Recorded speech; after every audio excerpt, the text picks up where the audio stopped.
గొప్ప దేవా యెహోవా సృష్టికర్త.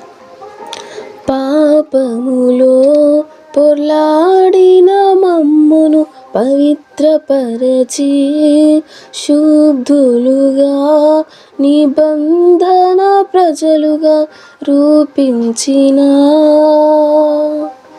పాపములో పొర్లాడిన మమ్మును పవిత్రపరచి శుద్ధులుగా నిబంధన ప్రజలుగా రూపించిన కృపామయుడా, విమోచకుడా, సజీవుడా, పరిశుద్ధుడా, కృపామయుడా, విమోచకుడా, సజీవుడా, పరిశుద్ధుడా, పాపుల రక్షకమా యేసురాజా, గొప్ప దేవా యెహోవా సృష్టి